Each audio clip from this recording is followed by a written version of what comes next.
ప్రభునందు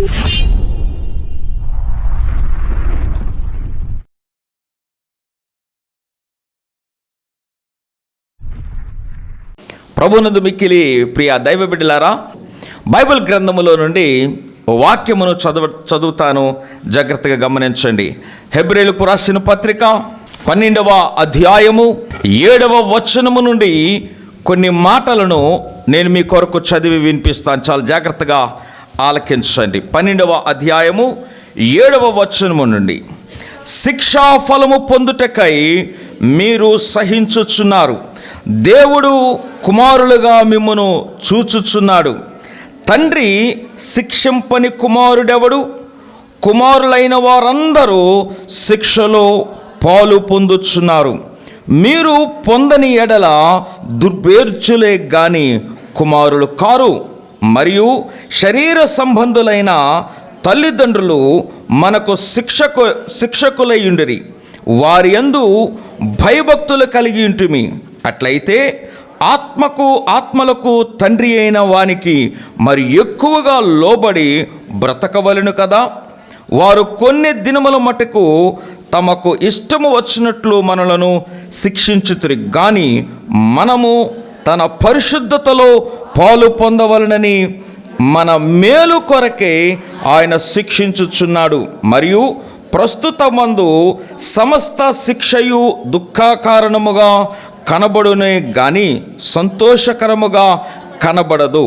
అయినను దాని యందు అభ్యాసము గల వారికి అది నీతియును సమాధానమైన ఫలమునిచ్చును. కాబట్టి వడిలిన చేతులను సడలిన మోకాలను బలపరచుడి, మరియు కుంటి కాళ్ళు వెనుకక బాగుపడు నిమిత్తము మీ పాదములకు మార్గములను సరళము చేసుకునడి.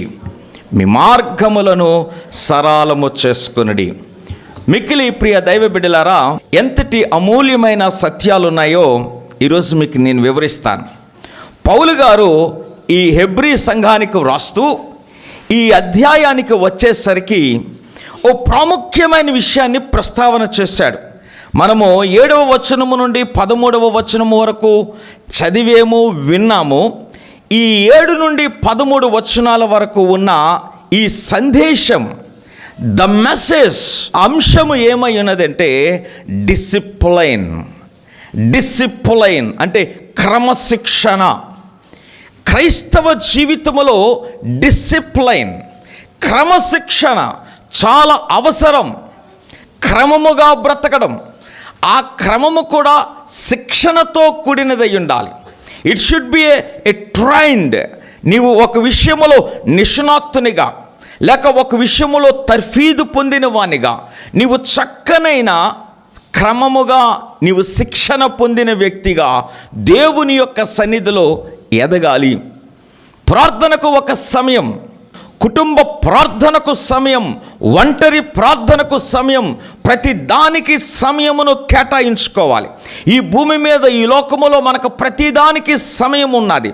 పడుకోవడానికి సమయం ఉన్నది, విశ్రాంతి తీసుకోవడానికి సమయం ఉన్నది, పిల్లలతో షికార్లకు వెళ్ళడానికి సమయం ఉంటుంది, భార్యాభర్తలు బయటకు వెళ్ళడానికో, కుటుంబాలను సందర్శించడానికో, బంధువుల దగ్గరకు వెళ్ళడానికి సమయం ఉంటుంది. టైం పెట్టుకొని నెట్లో కొంతమంది ఇంతసేపు మేము ఉంటాం, వాట్సాప్ను చూస్తాం, ప్రసంగాక మెసేజ్లకు రిప్లై ఇస్తాం. ప్రతిదానికి సమయం ఉన్నది.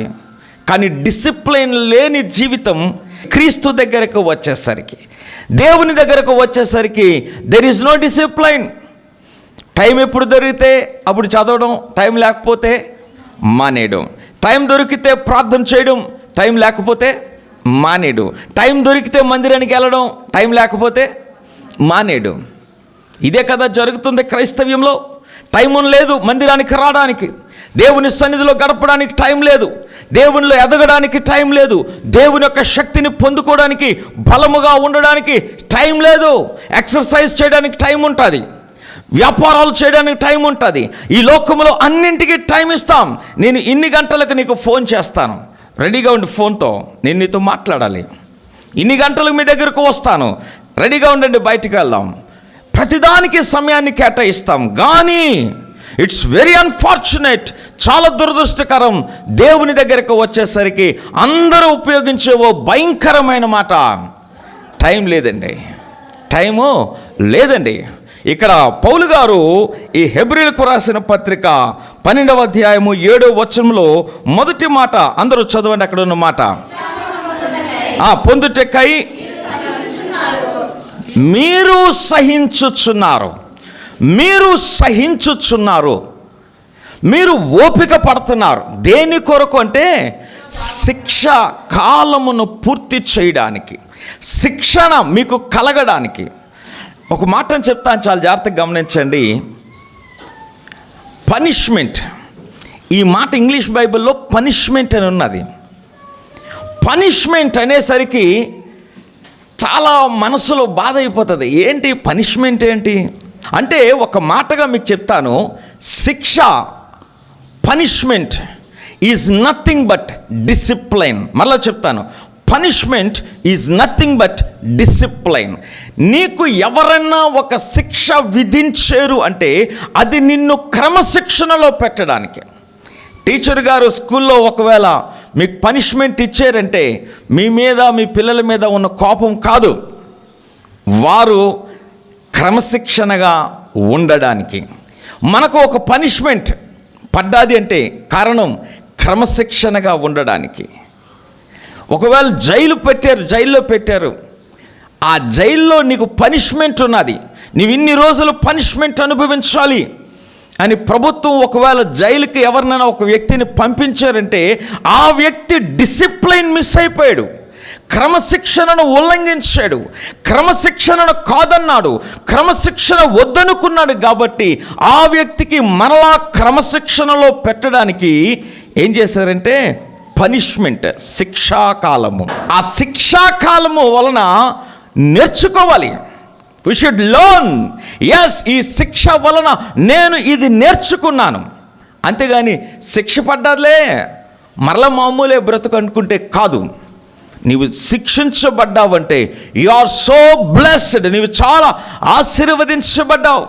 ఆ వాక్యాలను చదువుతుంటే దేవుడు మిమ్మల్ని కుమారులుగా చూచుచున్నాడు అని 7వ వచనంలో కనబడుతుంది. దేవుడు మిమ్మల్ని కుమారులుగాను కుమార్తెలుగాను చూస్తున్నాడు. కాబట్టి ఆయన మీకు శిక్ష, ఆయన మీకేమిస్తున్నాడు? పనిష్మెంట్. పనిష్మెంట్ చూసినాడు, ఏంటండి ఇది, మా నాన్న ఏంటి ఇంతటి ఘోరం, మా అమ్మ ఏమిటి ఇంతలాగా అని కుమారులు కుమార్తెలు అనుకుంటారు. తెల్లవారు లేపేస్తారు చదవమని, బడికి వెళ్ళమని, కాలేజీకి వెళ్ళమని, చాలా సతాయిస్తారు. ఏమిటి ఇదంతా దేనికోసం తెలుసా? నీవు కుమారుడువు కుమార్తెవు గనుక. దేవుడు కూడా మనలను విడిచిపెట్టకుండా మనలను సరిచేస్తూ బాగు చేస్తూ శిక్షణిస్తూ నీకు శిక్షణను కూడా ఇస్తూ నిన్ను తన రాజ్యానికి తీసుకుని వెళ్ళిపోవాలని, తన దైవత్వములోనికి తీసుకుని వెళ్ళాలని, తన యొక్క ఇష్టమైన రూపములోనికి నిన్ను మార్చడానికి, తనకిష్టమైన రూపంలోనికి నిన్ను మార్చడానికి దేవుడు చేసిన ప్రణాళికే శిక్ష. ఆ మాటలు అలాగ చదువుకొని వస్తూ ఉంటే ఆ 7వ వచనం ఒకసారి చదువుదాం, అందులో కనబడుతుంది. ఏ ఫలము? శిక్షా ఫలము. అంటే శిక్షణ వలన, పనిష్మెంట్ వలన ఏముంటుంది? ఫలితం. అందరనండి, గట్టిగా చెప్పండి, ఫలితం ఉంటుంది. మనము శిక్షనే చూస్తాం, కానీ దేవుడు ఏం చూస్తాడో తెలుసా? నీ ఫలితాన్ని చూస్తాడు. అరే కొంచెం కాలం రా నాన్న, అమ్మ కొంచెం కాలం, నీకు శిక్ష అనేది ఉంటుంది, కానీ ఇది పూర్తి కాలము కాదు. దీనికి ఏమున్నదో తెలుసా? ప్రతిఫలము ఒకటి ఉంటుంది. ఈ శిక్షా కాలము వలన నీకు ప్రతిఫలం ఉంటుంది, నీకు బెనిఫిట్ ఉన్నది. దానిని నీవు ఆలోచన చేయాలి. మనందరి యొక్క మనస్తత్వం, మనిషి యొక్క ఆలోచన సరళి ఎలాగుంటుందని అంటే, పనిష్మెంట్స్ మాకు వద్దు, ఫలితాలు మాత్రమే మాకు కావాలి. మేము చదవము, మాకేం కావాలి? సర్టిఫికెట్ కావాలి. మేము ట్రైనింగ్ చెయ్యం, కానీ మాకు ఉద్యోగం వచ్చేయాలి. ట్రైనింగ్ లేదంట, ఉద్యోగం ఇచ్చేయాలంట. చదవరంట, సర్టిఫికెట్ ఇది న్యాయమా? ఇది న్యాయమా అన్యాయమా? పక్కా అన్యాయం. న్యాయం లేదు. దేవుడు ఇచ్చే శిక్షణ మాత్రం ప్రభువా ఈ శిక్ష నా దగ్గర నుండి యేసు నామములో పోవును గాక అంతే. శిక్ష అనుభవించడానికి, బాధలు అనుభవించడానికి, పనిష్మెంట్స్ అనుభవించడానికి ఇష్టపడం. చాలా జాగ్రత్త. ఈ యొక్క పాఠము మీ జీవితానికి చాలా ఆరోగ్యం. మీరు శిక్ష అనుభవిస్తే, దేవుని వలన శిక్ష మీకు వస్తే, if you can feel that curse, ఆ దేవుడే నాకు ఇచ్చాడని నీవు ఆ అనుభవము నీవు పొందగలిగితే, కుమారులైన వారు అందరూ శిక్షను పొందుచున్నారు. ఒకవేళ మీరు శిక్ష పొందకపోతే, if you are not receiving that punishment from the Lord, అక్కడ ఒక భయంకరమైన ఇంగ్లీష్ వర్డ్ ఉంటుంది. ఇంగ్లీష్లో నేను చెప్తాను, తెలుగులో అది అంత వినసొంపుగా ఉండదు కాబట్టి ఇంగ్లీష్ మాట అయితే తెలుగులో చక్కని తర్జుమా చేశారు, దుర్భేర్చులు అని. ఇంకా ఇంగ్లీష్లో చూస్తే బాస్టెడ్. మళ్ళా చెప్తాను, నీవు పనిష్మెంట్ పొందని ఎడల యూఆర్ ఎ బాస్టెడ్. పౌలు గారు అంత చక్కగా రాశారు. అది కోపంతో రాసిన మాట కాదు, ప్రేమించు రాసిన మాట. బాస్టెడ్ అనే మాటకు అర్థం ఏంటంటే, తల్లి ఒక్కరితే, తండ్రులు చాలామంది. నేను ఆ మాటను ఇంకా వివరించను ఈ పరిశుద్ధ వేదిక మీద నుండి. నీ జీవితమును గురించి నీవు సరిగ్గా క్రమశిక్షణలో ఎదగకపోతే, నీకు శిక్ష కలుగకపోతే, దేవుని యొక్క కుమారులకు దేవుడు శిక్ష ఇస్తున్నాడు. ఒకవేళ నీవు శిక్ష వద్దనుకున్నా, శిక్ష నీకు కలగటలేదన్నా, నీవు వెంటనే అనుకోలే, అమ్మో నేను దుర్భేద్యుడను, నేను దుర్భేద్యురాలను అనగా నీ బీజము చెడ్డది. నీ బీజము చెడ్డది, నీ విత్తనము చెడ్డది, నీలో పడిన విత్తనము చాలా చెడ్డది. You are not my daughter, are you are not my son, are you are not at all my children. మీరు నా కుమారులు కాదు, మీరు నాకు పుట్టినవారు కాదు. నాకు పుట్టినవారైతే దేవుడు అంటున్నాడు, నా బిడ్డలను నేను శిక్షిస్తాను. పౌలు అంటున్నారు, ఒకవేళ ఆ శిక్ష మీకు రాకపోతే, ఒక్కసారి ఆలోచన చేసుకోండి మీ పరిస్థితి ఎంత భయంకరమైనదో. ఆ మాట బైబిల్లో ఆయన రాసాడంటే, just because of his love towards the church, సంఘము ఎడల ఆయనకు ఉన్న ప్రేమ. మీరు దుర్భేద్యులు కాకుండాలాగున, మీరు దుర్భేద్యులు అనకుండా బడులాగున దయచేసి దేవుని శిక్షను అంగీకరించండి. ఆ శిక్ష వలన మీకు ఫలము కలుగుతుంది. ఆ శిక్ష వలన మీకు ఏం కలుగుతుంది? ఫలము కలుగుతుంది. దేవుడిచ్చే శిక్ష ప్రేమతో శిక్షే. టీచర్ గారు ఒకవేళ ఇచ్చినప్పుడు అందులో ప్రేమ ఉండొచ్చు, ఉండకపోవచ్చు. అమ్మ నాన్న ఇచ్చిన ఆ పనిష్మెంట్లో ఒకవేళ మీకు శిక్షగా కనిపించవచ్చు, కనిపించకపోవచ్చు. దేవుడు అంటున్నాడు, ఇదిగో నా పిల్లలు కాబట్టి నేను మిమ్మల్ని శిక్షిస్తాను. I want to punish you. నేను మీకు పనిష్మెంట్ ఇస్తాను, మిమ్మల్ని శిక్షిస్తాను అంటే ఎంతమంది అంగీకరించడానికి ఉన్నాం? Praise the Lord. దేవుడు మిమ్మల్ని దీవించును గాక. ప్రభువా నన్ను శిక్షించు అనండి అందరూ. మరలానండి, ఎస్ ప్రభువా నన్ను. ఆ శిక్ష అనేది శిక్షణ అని అనుకోండి. It is a training. It's not a punishment, but it is a training. ఆయన ఇచ్చే శిక్ష నీకు శిక్షణ కొరకే కానీ నిన్ను పనిష్మెంట్ ఇవ్వడానికి మాత్రమో కాదు. ఇంకా వచనాలు అలాగన చదివినట్లయితే ఆ క్రిందకు వస్తే చాలా చక్కనైన మాట కనిపిస్తుంది. 10వ వచనమునకు రండి. వారు అనగా తల్లిదండ్రులు కొన్ని దినములు మట్టుకే తమకు ఇష్టము వచ్చినట్లు వాళ్ళు శిక్షిస్తారు కానీ, what a word it is, మనము తన పరిశుద్ధతలో, హల్లెలూయా, ఎవరి పరిశుద్ధతలో? దేవుని యొక్క పరిశుద్ధతలో పాల్గొనాలని, దేవుని యొక్క పరిశుద్ధతలో పాలు పంపులు పొందాలి. దేవుడు ఎందుకు నీకు పనిష్మెంట్ ఇస్తున్నారో తెలుసా? దేవుడు ఎందుకు నిన్ను అలాంటి ఒక చిన్న శ్రమ నీకు పెట్టారో తెలుసా? చిన్నదే. దేవుడిచ్చిన పనిష్మెంట్లు పెద్ద పెద్ద పనిష్మెంట్లు ఉండవండి. చాలా చిన్న పనిష్మెంట్స్ ఉంటాయి, చాలా తీపిగా కూడా ఉంటాయి, చాలా బాగుంటాయి. గాయము చేయువాడు దేవుడే. దానిని మాన్పువాడు, దానికి కట్టు కట్టేవాడు, మానే అంతవరకు ఏడ్చేవాడు కూడా ఎవరో తెలుసా? దేవుడే. అయ్యో నా కుమార్తెకు కుమారుడికి ఇంకా తగ్గలేదా? ఆ ప్రేమతో కొట్టిన దెబ్బ. నిన్ను మార్చడానికి మాత్రమే, నిన్ను ప్రేమించడానికి మాత్రమే. ఆయన ప్రేమ గొప్పది. బైబిల్లో ఇప్పుడు మనము చదువుతున్నాం, తన పరిశుద్ధతలో పాల్గొనడానికి దేవుడు నిన్ను శిక్షిస్తున్నాడు. హల్లెలూయా. ఆయన పరిశుద్ధతలో, ఆయన ఎటర్నిటీ, ఆయన నిత్యత్వంలోనికి నువ్వు వెళ్ళిపోవడానికి, పరలోక రాజ్యములకు వెళ్ళడానికి ఆయన నీకు శిక్ష ఇస్తుంటే, ఆ శిక్షలను మనం ఏమంటాం? ప్రభువా ఈ శిక్షను దయచేసి తీసేయి. వద్దండి, శిక్షను తీసివేయమని అడగండి. ఒక కొత్త ప్రార్థన చేద్దాం. ప్రభువా ఈ శిక్షను భరించడానికి ఓపికను దయచేయి. Praise the Lord. అందుకే 7వ వచనంలో మరొకసారి మీతో చదివిస్తాను. శిక్షాఫలము పొందుటకై మీరు సహించుచున్నారు. శిక్ష, దానికి వచ్చే ఫలము మీరు పొందడానికి మీరేం చేయాలి? సహించాలి. దేవుడి దగ్గర ప్రార్థన చేయాలి. ప్రభువా నీ శిక్షను సహించడానికి నాకు సహనం. ఇప్పుడు ఏం చదివా వాక్యం? సహించే ఆ తత్వాన్ని నాకు దయచేయి. సహించే తత్వం. దేవుడు నన్ను ప్రేమించి నేను దుర్భేద్యుడును కాకుండాలాగున నన్ను పరిశుద్ధతలోనికి తీసుకుని వెళ్ళడానికి, శిక్షకు ఫలమునిచ్చి ఆ ఫలము వలన బాగుపడడానికి మీరు సహించుచున్నారు. మనం ఏమవ్వాలి? సహించాలి. దేవుడు మనలను శిక్షించాడంటే ఆ శిక్షకు ఉన్న ప్రతిఫలము కొరకు మీరు సహించాలి. వాక్యములో చివరికి వస్తున్నాను, ఒక్కసారి చూద్దాం. 11వ వచనానికి రండి. మరియు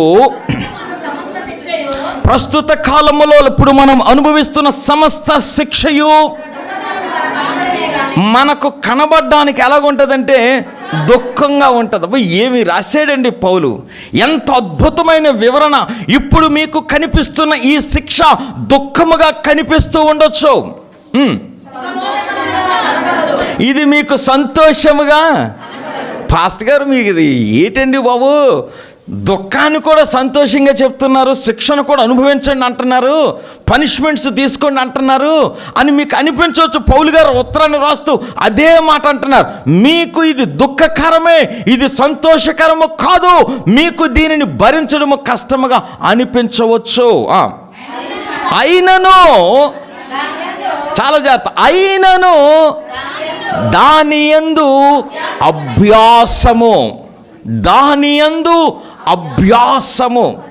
ఈ మాటను బట్టి నేను దేవుని స్తోత్రం చెప్తున్నాను. హల్లెలూయా, హల్లెలూయా. అభ్యాసం, ఇంగ్లీష్లో ప్రాక్టీస్. ఏం ప్రాక్టీస్ చేయాలి? శిక్షను సహించే ప్రాక్టీస్. పౌలు గారు డిసిప్లైన్ గురించి రాస్తూ నీకు ఇచ్చిన శిక్షను, ఆ పనిష్మెంట్ను నీవు సహించడం ప్రాక్టీస్ చేయి. మీరు ప్రాక్టీస్ చేయాలి. అభ్యాసం అన్నాడు అక్కడ, అభ్యాసము. 12వ వచనంకి వచ్చేయండి. కాబట్టి ఏ చేతులు? మరలా చదవండి. కాబట్టి వడలిన చేతులను, సడలిన మోకాళ్ళు బలపరచుడి. ఈ కొంత పనిష్మెంట్ వచ్చేసరికి ఆ శిక్షలో కొన్నిసార్లు కొంత బలహీనత వస్తుంది. శిక్ష ఎప్పుడైతే అనిపిస్తాం ఏమొస్తుంది? శరీరానికి కొంచెం బలహీనత వస్తుంది, కానీ దాని ప్రతిఫలము చాలా బాగుంటుంది. వడలిన చేతులు, ఇది కొంచెం రెథమిక్గా రాశారు కానీ చాలా జాగ్రత్తగా గమనించండి. వడలిన చేతులు అంటే ఇంగ్లీష్లో ఏముందో తెలుసా? టైడ్ ఆర్మ్స్ అని ఉంటుంది, ఆ టైడ్ హ్యాండ్స్, అలిసిపోయిన చేతులు. శిక్ష వలన ఒకవేళ మీ చేతులు టైడ్ అయిపోవచ్చు, అనగా అలసిపోవచ్చు. రెండోది మాట ఏముందో తెలుసా? సడలిన కాళ్ళు కాదది, నీస్, ముడుకులు. సడలిన మోకాళ్ళు అని ఉంటుంది అక్కడ. వడిలిన చేతులు, సడలిన మోకాళ్ళు బలపరుచుకోండి. ఇంకా కింద మాట ఉంది, ఎందుకు బలపరుచుకోవాలి? మరియు కుంటి కాలు వెనకక బాగుపడు నిమిత్తము మీ పాదములకు మార్గమును సరళము చేసుకొనండి. Praise the Lord. మీ మార్గమును మీరు సరళం చేసుకోండి. మీ మార్గము సరి అయినదో కాదో మీరు చూసుకోండి. మీ యొక్క వడిలిన చేతులు, సడలిన మోకాలు మీరు బాగుపడాలంటే వాటిని ఏం చేయమనండి తెలుసు? అక్కడ వడలిన చేతులు, సడలిన కాళ్ళు బలపరచుడి. ఏం చేయాలి? బలపరచండి. బలపరచండి అంటే అర్థం ఏంటో తెలుసా? మీ చేతులు బలపరచండి, మీ కాళ్ళు బలపరచండి అంటే స్ట్రైట్గా నిలబడి, అది అర్థం. వాక్యంలో కనబడుతుంది. మీ కాళ్ళు, మీ చేతులను బాగుగా చాపండి, బలపరుచుకోండి, స్థిరముగా ఉండండి. B straight. డిసిప్లైన్. పౌలు గారు చెప్తుంది ఈ శరీర సంబంధమైన స్ట్రైట్నెస్ కోసము కాదు. నీ జీవితంలో నీవు ఏ విషయంలోనైతే అలసిపోయావో, ఏ విషయంలోనైతే ఓడిపోయిన చేతులు దించేసావో, నీ చేతులను సడలిన చేతులుగా చేసేసావో, నీవు ఒక్కసారి నీ కాళ్ళను, నీ చేతులను మరలా ఏం చేయాలి? బలపరుచుకొని దేవుని కొరకు నిలవబడడానికి, ప్రభువా ఈ శిక్షను నేను తట్టుకునే శక్తి నాకు నీవు దయచేయి తండ్రి, దీనిని ఓర్చుకునే మనస్సు నాకు దయచే ప్రభువా, సహించే గుణము నాకు దయచే తండ్రి, ఈ కష్టాన్ని ఓర్చుకొని కష్టము వలన, ఈ శిక్ష వలన వచ్చిన ఫలము పొందడానికి సహించుకునే మనస్సు. కాబట్టి పౌలు అంటున్నారు, ఇది మీకు బయటకు కనబడడానికి కష్టముగానే ఉండొచ్చు, సంతోషముగా ఉండకపోవచ్చు, కానీ దీనిని మీరు సహిస్తే దేవుడు తన పరిశుద్ధతలో పాలు పంపులు నీకు ఇస్తారు. Praise the Lord. ఆయన స్వరూపంలో నిన్ను ఆయన రూపులోనికి మార్చుకొని తన రాజ్యాన్ని నీకు ఇస్తారు. Punishment is very temporary. నీకు ఇచ్చిన ఈ శిక్ష చాలా తక్కువ కాలమే, కానీ దేవుడు నీకు ఇచ్చిన ఆశీర్వాదము శాశ్వత కాలం. ప్రియ దైవ బిడ్డలారా, దేవుని మాటలు వింటున్న ప్రతి ఒక్కరితో నేను చెప్తున్నాను, శిక్షను చూడొద్దు, శిక్ష వెనకాల ఉన్న ఆ ఫలమును చూడండి. ఆ ఫలము వలన కలిగిన ఆశీర్వాదం, తన పరిశుద్ధతను దేవుడు మనకు ఇవ్వడానికి ఆయన ఇష్టపడుతున్నారు. దేవుడి వాక్యము మనందరిలో ఫలింపచేయునుగాక. ప్రార్థన. మమ్మల్ని ప్రేమించిన మా తండ్రి, నీ కుమారుడిని మా కోసం పంపిన మా ప్రభువా, పౌలు ద్వారా, హెబ్రీయులకు రాసిన పత్రిక ద్వారా మాతో మాట్లాడిన మా తండ్రి, మా జీవితాల్లో ఓటమి వలన సడలిన చేతులు, వడిలిన చేతులు, సడలిన కాళ్ళను మేము బలముగా నిలవబెట్టు నిమిత్తము నాయన మరలా ప్రతి ఒక్కరిని ఒక్కసారి ఉజ్జీవింపచేయండి. ఏ విషయంలోనైతే ఓడిపోయారో, ఏ విషయంలోనైతే అలసిపోయారో, ఏ యొక్క శిక్షను చూసి ఇది మాకు క్రమశిక్షణ కాదు అనుకొని శిక్షగానే భావించి బాధపడ్డారో, వారిని ఒక్కసారి దినము మీరు మార్చినందుకు వందనాలు. ఆయన యొక్క మాటలు వినిన ప్రతి ఒక్కరిని శిక్షణ పొందడానికి వారిని మీరు బలపరిచి స్థిరపరచమని, నీ వాక్యములో ఉన్న ఆశీర్వాదము నీ ప్రియులకు మీరు అనుగ్రహించమని, ఆశీర్వదించమని మా ప్రభువును లోకరక్షకుడైన నజరేయుడైన యేసయ్య నామమున ఈ ప్రార్థన వినయముతో బ్రతిమాలి వేడుకొనుచున్నాము తండ్రి. ఆంధ్రప్రదేశ్ దైవజ్ఞాన విశ్వవిద్యాలయం, ఏపీ థియలాజికల్ యూనివర్సిటీ మీ కొరకు బైబిల్ కరెస్పాండెన్స్ కోర్సును ప్రవేశపెట్టాం. మీరు ఇంటి వద్ద ఉండి బైబిల్ ట్రైనింగ్ పొందే గొప్ప అవకాశం. మీరు బయటకు రావాల్సిన పని లేదు, పరీక్షలు బయటకు వచ్చి రాయవలసిన పని లేదు. సమస్తము అట్ యువర్ డోర్ స్టెప్స్, మీ తలుపు నొద్దకే మేము పంపించి దైవ జ్ఞాన అభ్యాసము కొరకు మేము ప్రత్యేకమైన ప్రణాళికలు చేస్తాం. వెంటనే బైబిల్ కాలేజ్ కొరకు మీ అడ్రస్ను మాకు పంపించండి. బైబిల్ కాలేజ్లో మీరు జాయిన్ అవ్వాలంటే మీరు చేయవలసింది, మీ పూర్తి అడ్రస్ను క్రింద కనిపిస్తున్న వాట్సాప్ నెంబర్కి కానీ, ఆ నెంబర్కి కానీ SMS ద్వారా మీ అడ్రస్ను విత్ పిన్ కోడ్ మీరు తెలియపరిస్తే మీకు అప్లికేషన్ మరియు ప్రాస్పెక్ట్స్ అన్ని వివరములు ఇంటికి పంపిస్తాం. మీకు నచ్చిన కోర్సులో మీరు జాయిన్ అవ్వచ్చు. PhD in Christianity, master of theology in new testament, master of divinity, bachelor of divinity, bachelor of theology కోర్సులు, తెలుగు మరియు ఇంగ్లీష్ మీడియంలో మీకు అందుబాటులో ఉన్నాయి. సమయం వేస్ట్ చేసుకోవద్దు. This is the right time. మీ అందరి దగ్గర ఒక్క మనవి ప్రియులరా, అనేక మంది సేవకులను, దైవ జ్ఞానము కలిగిన వారిని ఈ అంచె దినాలలో తయారు చేయడానికి ఒక గొప్ప అవకాశం. కాన్వకేషన్ ద్వారా మీకు సర్టిఫికెట్ బహూకరణ జరుగుతుంది. అదే సమయంలో దేవుని చిత్తమైతే, మీకు ఇష్టమైతే, మీకు అన్ని అర్హతలు ఉంటాయి. మిమ్మల్ని బిషప్ గా ఆర్డినేషన్ చేయగలం, పట్టాభిషేకం చేయగలం, డాక్టరేట్ ఆర్డినేషన్ ఇవ్వగలం, రెవరెండ్ ఆర్డినేషన్ మీరు పొందుకోవచ్చు, లేదా పాస్టర్ ఆర్డినేషన్ మీరు పొందుకోవచ్చు. వీటి ద్వారా మీరు కలెక్టర్ ఆఫీసులో వివాహపు లైసెన్స్ దారునిగా, మ్యారేజ్ లైసెన్స్ సంపాదించుకోవడానికి మేమిస్తున్న ఈ ISO స్టాండర్డ్స్ తో ఉన్న ఈ యొక్క థియోలాజికల్ సర్టిఫికేట్ మీకు ఎంతగానో ఉపయోగపడుతుంది. Don't waste your time. ఇదే మిక్కిలి అనుకూల సమయం. రండి, బైబిల్ కరస్పాండెన్స్ కోర్సులో జాయిన్ అవ్వండి. మీ అడ్రస్ ను మాకు వెంటనే SMS ద్వారా తెలియపరచండి. God bless you all.